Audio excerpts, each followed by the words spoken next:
Of റോഡും അതുപോലെ തന്നെ ലോങ് ഡ്രൈവ് ഒക്കെ പോകുന്നവർക്ക് നല്ല രീതിയിൽ നമ്മുടെ വണ്ടിയിലേക്ക് പ്രാണികളും മറ്റും ഒക്കെ വന്ന് വീണ് സ്ക്രാച്ചസ് ഒറിജിനൽ പെയിന്റിലേക്ക് സ്ക്രാച്ച് വീഴാൻ ചാൻസ് ഉണ്ട്.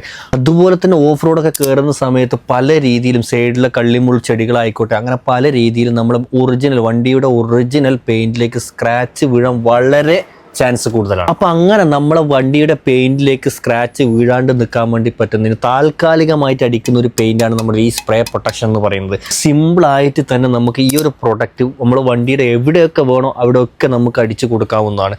അവർ അടിച്ചത് കൊണ്ട് തന്നെ എന്താക്കും, ഈ ഒരു പെയിന്റിന്റെ മുകളിലേക്ക് നമ്മുടെ ഈ വണ്ടിയുടെ പ്രാണി വന്ന് വീഴും. അതുപോലെ തന്നെ സ്ക്രാച്ച് വരാൻ എങ്ങനെയൊക്കെ ചാൻസ് ഉണ്ടോ അതൊക്കെ നമ്മൾ ഈ പെയിന്റിന്റെ മുകളിലേക്ക് നമുക്ക് സ്ക്രാച്ച് വരല്. അതിനുശേഷം നമ്മളെ പരിപാടി ഓഫ് റോഡ് ആയിക്കോട്ടെ ഓൺ റോഡ് ആയിക്കോട്ടെ എന്തായാലും കഴിഞ്ഞതിന് ശേഷം നമുക്ക് നോർമലായിട്ട് വണ്ടി കഴുകുന്ന രീതിയിൽ വെള്ളം എടുത്ത് നോർമലായിട്ട് എവിടെയൊക്കെ പെയിന്റ് അടിച്ചിനോ അവിടെയൊക്കെ നോർമലായിട്ട് ഒഴിച്ചു കൊടുത്തു കഴിഞ്ഞാൽ നമുക്ക് ഈ പെയിന്റ് നോർമലായിട്ട് തന്നെ ഒഴുകി പോകുന്നത് നമുക്ക് കാണാൻ വേണ്ടി പറ്റും. ഈ ഒരു പ്രൊഡക്റ്റ് EMTCയിൽ ഇപ്പം ഹോൾസെയിലായിട്ടും റീറ്റെയിലായിട്ടും അവൈലബിൾ ആയിട്ടുണ്ട്. എങ്ങനെ വേണമെന്നുള്ളവർക്കും നമ്പർ ഞാൻ അടി കൊടുത്തിട്ടുണ്ട്, കോൺടാക്ട് ആയിക്കോ.